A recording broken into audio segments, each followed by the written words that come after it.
And there we go. We are live. I always feel really like, should I say that? Should I say we're live? But I did. I don't think you should. I think you should say hello and welcome, dear watchers or viewers. I'd say to watchers. I don't. Well, hello and welcome everybody to today's Mike Ames Show, and we're going to be talking about EVPs, and we're going to go into them in a little bit more detail.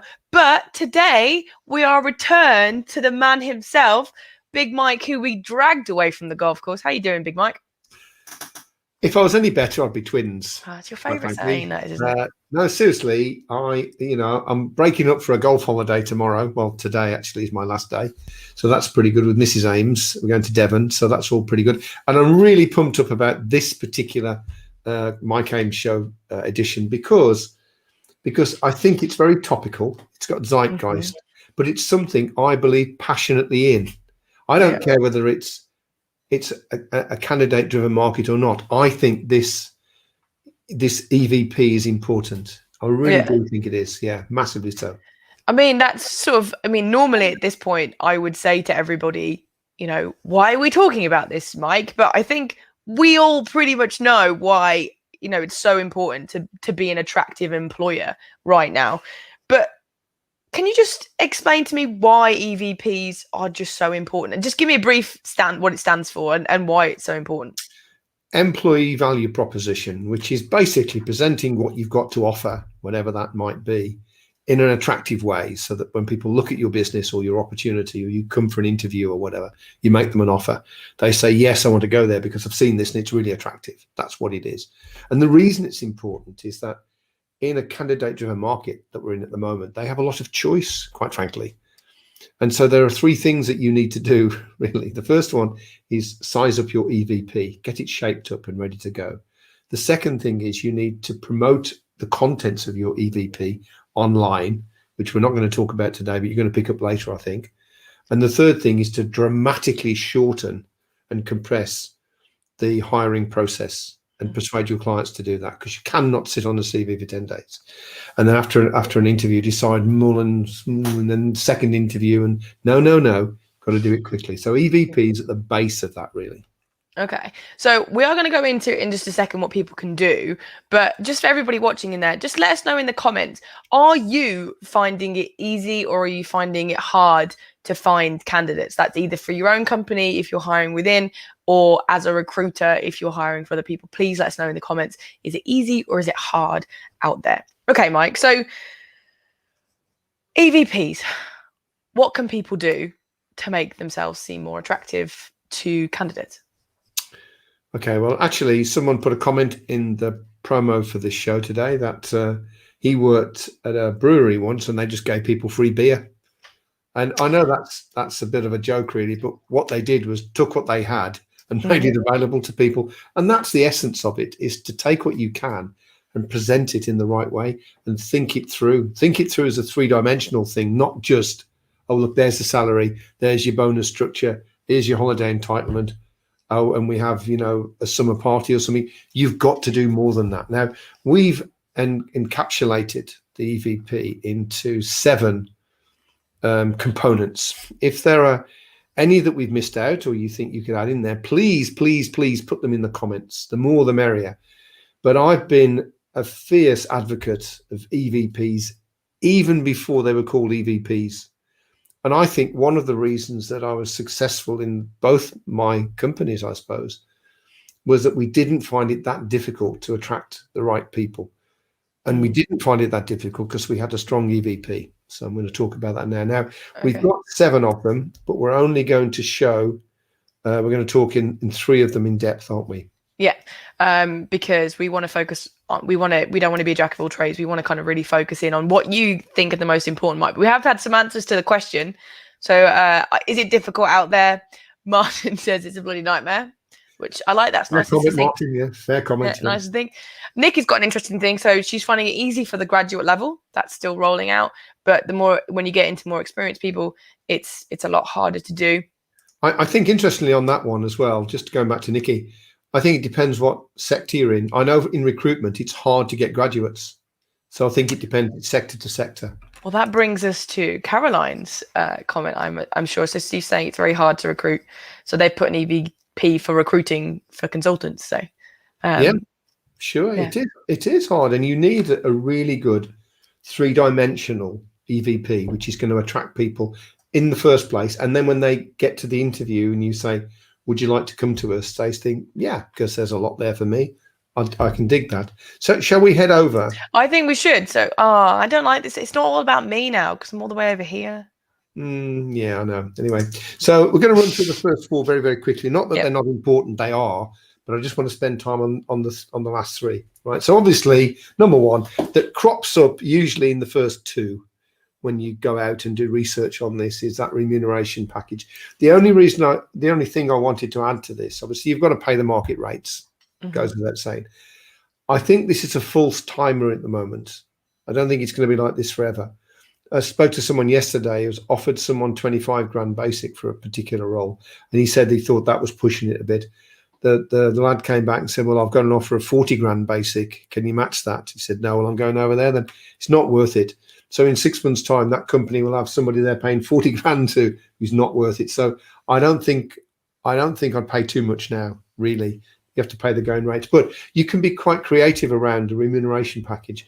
I like share option schemes as part of remuneration because I think for the right kind of employees, it ties them in. And I think when it comes to additional benefits, there's an awful lot that you can do around that. We're not just talking about pension. And if anyone's got any thoughts and ideas around those additional benefits, it'd be great if you could put them in the comments as well. We can share those then, because that would be really cool. Yeah. So that's the first thing. But this sabbaticals, that's something you're familiar with, isn't it, Kirsty, sabbaticals? Yeah, it's a very American thing. So one of my best friends in the whole wide world, I met her at a yoga retreat because she was given a 3-month sabbatical from her company to go and travel Europe.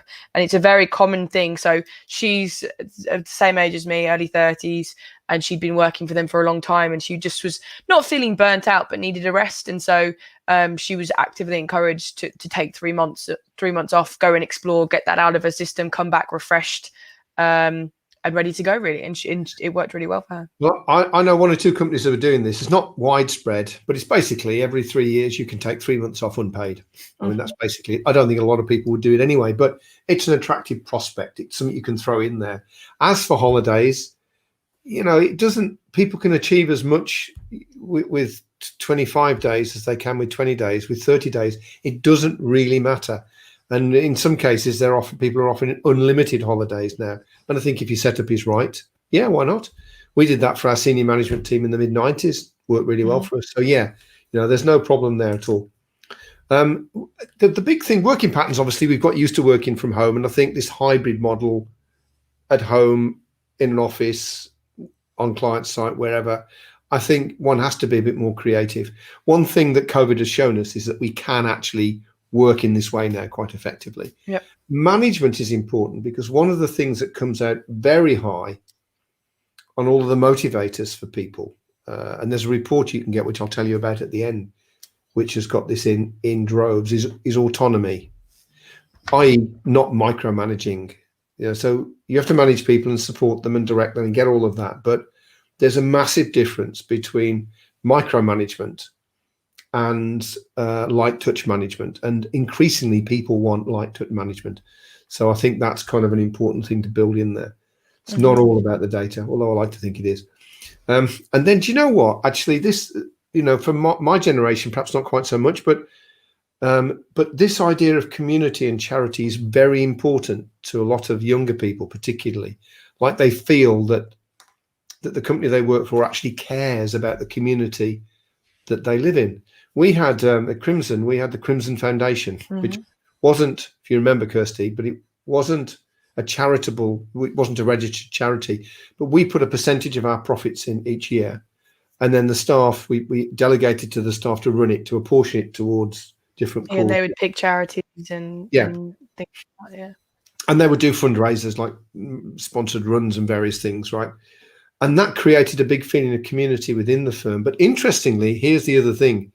It also created a community in our client base because we'd ask them to be part of this, or we would sponsor charities for them, or we'd give their staff something to get involved with. So actually, it's a pretty cool business thing as well. Not that we did it for that reason, but those 4 things are important. And I think you have to have an answer for those. You know, Yeah, this is actually, we've had some sort of examples in there. So Peter's come in and said well-being days, which I think sort of comes into that holiday and sabbatical. Those I'm not feeling right today. Mental health days as well. I think people sometimes duvet days, a duvet day, a pajama day, right? So sometimes people are adding them in as actual companies now. Yeah. Tom's put about unlimited holiday. This is something that you found, isn't it, back in SK? Yeah. Well, holiday went down. Tom, that is absolutely the case, Tom. And in the end, I had to insist that everybody, they weren't taking the holidays. And I don't know why they weren't. I mean, you know, my PA came to me and said, we'd implemented this scheme. She said to me at the time, I've got to talk to you about the holidays. And I thought people were taking the piss, really. And I said, all right, then. She said, they're just not taking their holidays. You've got to do something about this. And so I had to have a word with her. And in the end, I insisted everybody had a 3-week holiday in the summer. Everybody took that 3 weeks off in my senior team. And then you had to take at least 25 days. You had to. And we're having that problem at Flair. So me and Pete have arranged to have like alternate long weekends and then a week here and there to make sure that we get a holiday, because it does make a big difference. And then Peter, sorry. Yeah, I know. It's fine. I'm working from afar. So Peter said a lot of things. Paternity leave is a big one. And Sam's mentioned that as well. Paternity, maternity leave, private medical, stuff like that. All of which sort of come up with the previous 4 that we've mentioned. So thank you very much to everybody for comments. We're loving your thoughts. There are a couple of other things I'm going to bring in later, comments. But Mike, I'm really interested into these ones that you think are the sort of most important ones. What I'll do is bring them all up, and then we'll drop the screen and go back to us talking, because I know you like to be centre stage, Kirsty. It's all about me. I know that. Yeah. So we've got 3 really: purpose and values, career and personal development, and this, which is a classic one now, working environment and social interaction. So let's head back to us. There we are. You want to start with purpose and values. So what do you mean by this, Mike? Well, okay, so why do people get a job? Well, they get a job to earn a living so they can pay their way. Yeah, I get that, right? But if you've got a choice, you're going to go somewhere which is going to be an exciting journey. Like what you do counts, you know, like it's going towards something that you happen to believe in, and it's working in a way that you happen to buy into. And that's what your mission, purpose, if you will, and values are. So a purpose is saying this is what we're all doing this for, and it ain't to make the owners rich, although we all know that's exactly why it is. But it's not that. That's the result of it all. It's to achieve this thing. This is what we want to be, and the values are a set of rules. They're just the way in which you want to operate, and I think it's really important to take those seriously. I'm doing some work with a client at the moment on values, actually, and in fact, this whole thing, purpose and values, but we're working on the values at the minute, and it's very easy to pick values that sound good and you kind of aspire towards them, and you've got 5 of them and you put them on your website and in the tea room. But so what? You've then got to infuse them into your business. They've got to be an integral part of your business, and you've got to be the leader. If you happen to own the business, you've got to be out front on this, living and breathing them every day. You've got to celebrate when people achieve things or stick to the rules. And you've got to be pretty hot on those people that break those rules, because they're compromising your values and therefore compromising your culture. So to put those in place, there are rules. Just see a value as a rule, really. This is how we do things here. That is massively important. And I think it's something that has to come from the people that lead. Because if the leaders don't believe in the values, then it won't work. Yeah. But also you have to get buy-in from the people that you have.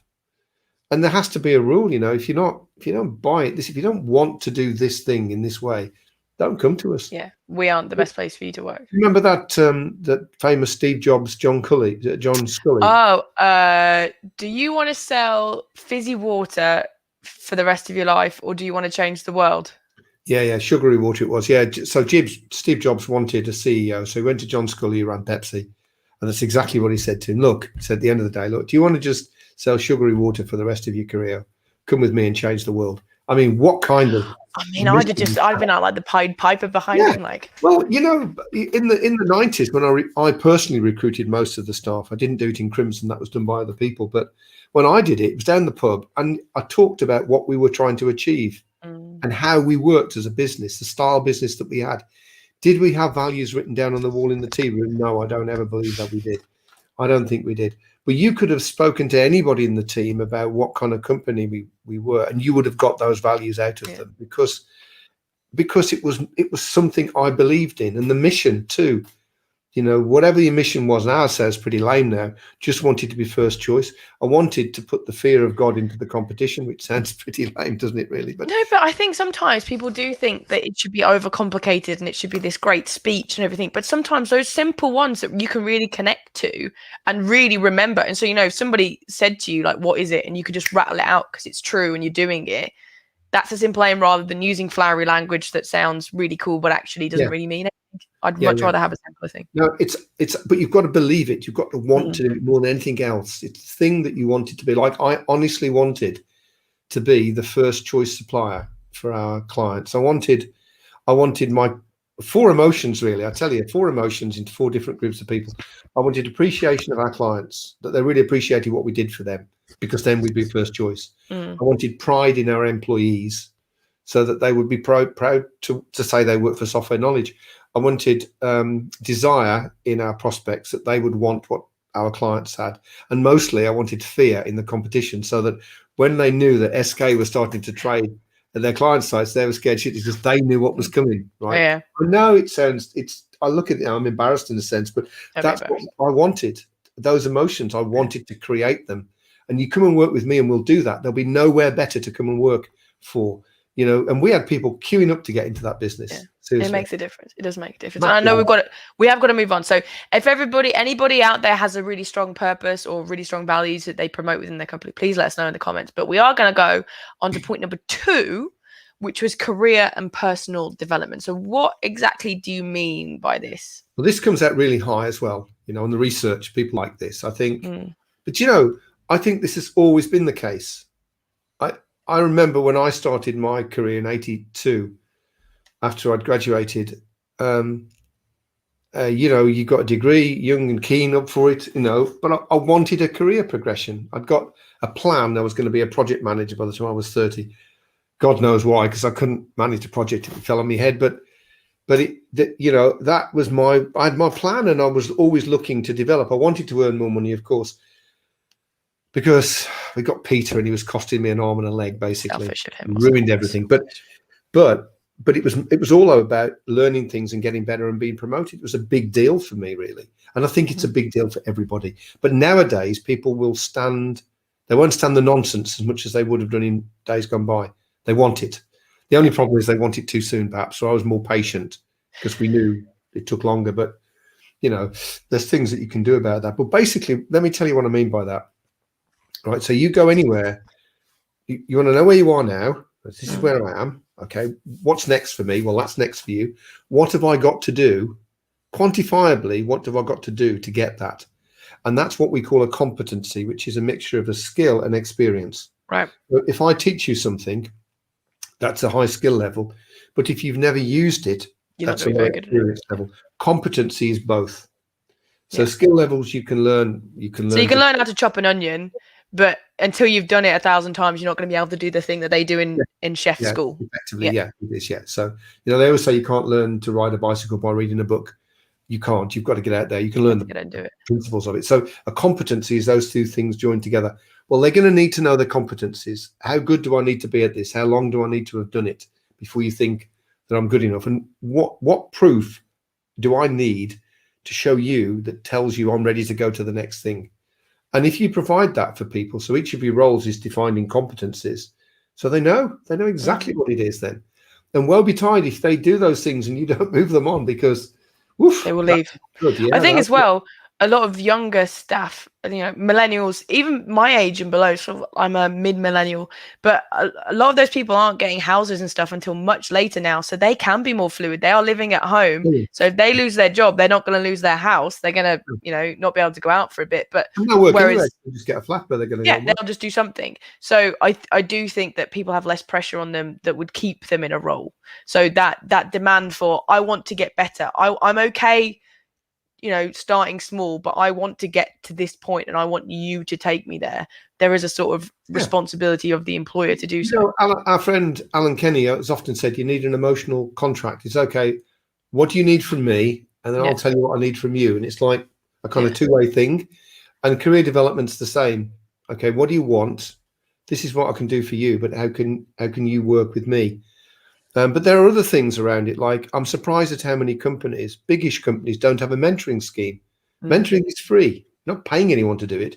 You're just saying, I've got some senior people here who know what they're doing, and they're going to find a little time to chat over a coffee or a beer or something with junior people who are trying to come through and sharing the knowledge down. Don't have them. It's like, why would you not do that? Why would you not do that? It's easy, it's quick, it's cheap, and it's not time consuming to do, and it's massively powerful. That's an interesting point. We are going to have to move on in a minute. I know I'm pushing you, but Nigel's made this question, which I think is a really good one. So, how can you offer significant career development in a small company where senior people, so the roles that you will be filling, aren't ready to retire or die? I'm hoping we're just going to focus on retire, actually, Nigel. I'll tell you what you can do, especially in your company, Kirsty. Yeah, me. I'm not going to die yet. So try not to. So in answer to that question, you can break the roles down into smaller chunks, right? So whereas in the past, I mean, in recruitment, we do it all the time, a resourcer, which is the entry level.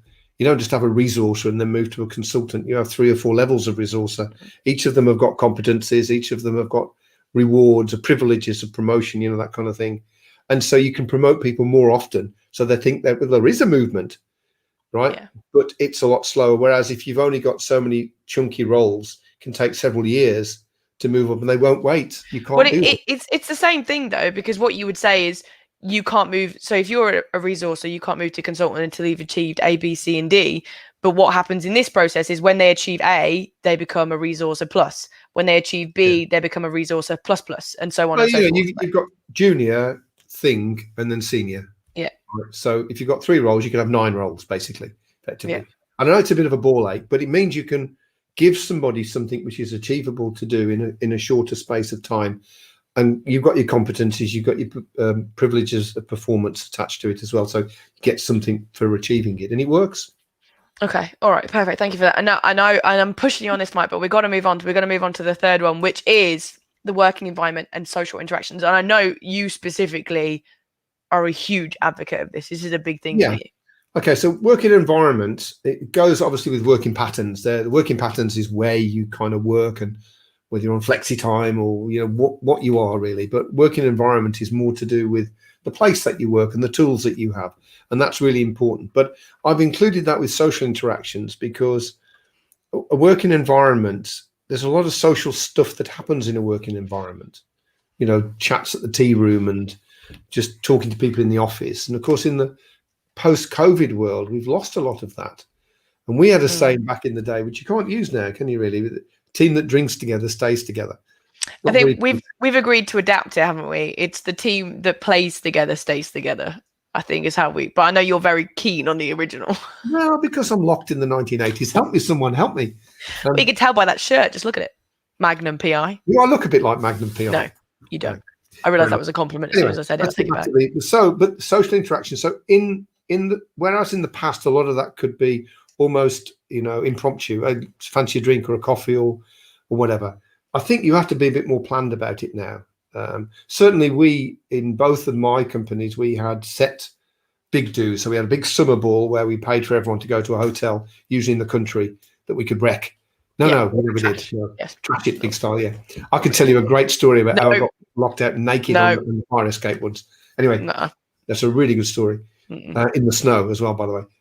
But also we had a Christmas party as well, which we paid for everyone to go to. That's part of it. But we had lots and lots and lots of socials because our office was next door to a pub. And so you could drop in at lunchtime and there'd always be someone there. And as much as people in a social environment talk about their hobbies and their families and stuff, it invariably comes around to work again. And it's a way that junior people can mix with more senior people and learn. And it's not about ass kissing or anything like that. It's about integration. Yeah, because it also means that if you're a junior person and you need help with something, if the last week I've been chatting to them in the pub about random stuff that's nothing to do with work, if I need help with something, I'm not going to be afraid to then go to that more senior person and be like, I'm struggling with this, help. It's a way of encouraging that mentoring as well, isn't it? Relationship building, yeah, for sure. Internal relationship building. But of course, you've got to remember as well, for certain types of certainly certain professions, younger people rely upon work as a social life, particularly if you've moved cities to go and work for, say, a law firm in a different city or something. So there you are in a little flat, and then you're going to make friends at work. And if that's not happening, I think you don't have a team. When it says social interactions, what you're creating again there is that community. It's your community in your business. Very powerful. So imagine that community wrapped around a common purpose that they all believe in, working in a way that they all believe in. The world is a different place. It's just not the same. So, I mean, we are going to kind of round off in a minute because we're coming to the end of our time, but I do feel I'd be remiss if I didn't ask this question, which is, at the moment, this one here specifically is very difficult to do with COVID. There are still restrictions in place. People are still working from home a lot. How can you encourage this when we're in the current scenario that we're in? Well, the different things you can do. I mean, we are allowed out. You can go. Yeah, you are now. Yeah, but if people are working at home, they're less likely to do it. They can. They are. Yeah, and I think you have to accept that at least you have to offer the opportunity to do something. You can still have Zoom downers. Don't forget. I've arranged a Zoom downer with one of my Dutch clients, actually, which I'm really looking forward to later in the year. So you can still do that thing where you log on, have a few drinks and just chew the fat. We know it's nowhere near as good. Of course it isn't. But at least it's something. But I spoke to someone this morning, and she goes for walking kind of groups with her team. They go out walking together and they have a chat, and that seems to work for them. I think you have to be a bit more creative. I think you can reach out to your staff and see what they want. You know, you've got some budget to spend, although walking's free, I suppose. But you have to be able to think outside of the box and not just in a slightly bigger box on that one. Okay, perfect. So, I mean, I do want to sort of sum up now because we are sort of coming to the end of this. So, I mean, first of all, you spoke about purpose and values, and I really liked this story that Martin posted as well. People buy into stories. You need to understand the why. So this is whether you're selling your own company or you are a recruiter selling someone else's. It's hugely important to understand that why, isn't it? And that's your purpose. That's the why. That's why we're all doing this. We're doing it to earn our money on Pay Our Way. Of course we are. And if you own the business, I'm doing it to sell one day and be rich. But I don't think you need to talk about that. But really what it's about is that this thing that I believe in, that I want everyone who believes this to come and do it with me. Yeah. Then we've got the career and personal development. So making sure that people are progressing. And there are lots of ways you can do that, like splitting the role into junior itself and senior and things like that. But making sure that whoever you are hiring knows that there is a progression here. You're not going to be stationary. And then finally, that sort of the company that plays together stays together. So I mean, Sam's come up here, said you do need a mix. So not everybody wants to drink. Some people have children, things like that. So it's harder. So virtual rooms, so like murder mysteries, things like that. Things that I remember we used to do a cricket day back in the day. There was a cricket day where everyone brought their families and play cricket. I remember as a kid going to that. And we used to hold it. We had it with a couple of companies. We had one in Peterborough, I remember. We used to drive out to. You would have come to that back in the day when you were a kid. Yeah, Mike's. Yeah. So there are lots of family inclusive ones that you can do as well. And Millie's made a really, really good point here as well. We're talking about career progression. Is I think mentoring and things that young people genuinely don't. It's not advertised within a company. So she says that, work dues, those kind of more chatty things help more experienced people feel more approachable. So thank you very much. The young person you can see. So obviously that she's speaking from someone that knows. Yeah, absolutely. Yeah. So I think that's a really, really strong point. I'm just going to bring this up because Martin also has a birthday suit story. So it was you. I wondered if it was. Okay, all right, Mike, as per usual at this point in the show, I'm going to come to you and say, right, somebody's watching this. They're thinking, I need an EVP. I want to keep the staff I've currently got, and I also want to attract the best staff that's out there. What can people do out there to make themselves feel better about this? Two things you might like to do. The first one is you can get this, which is our ebook. It's free and everything, but if you want it, just email me and I'll send you a copy of it. We trawled through all the different research projects that we could find by PwC and Robert Half and God knows who else. And we drew out the common things and we put it all in that report and you can have it. Right? It's not very long. I think it's about 10 pages long or something. So drop me an email. I'll send it to you. So that's the first thing you can do. I think the other thing, that's the one you like, isn't it? This is the one I like. The other thing that you can do, I think you've got to get the money right. It goes without saying. But if you don't overpay, as I said, I don't think it's a good idea. But and if you can't afford to pay anymore, you can't.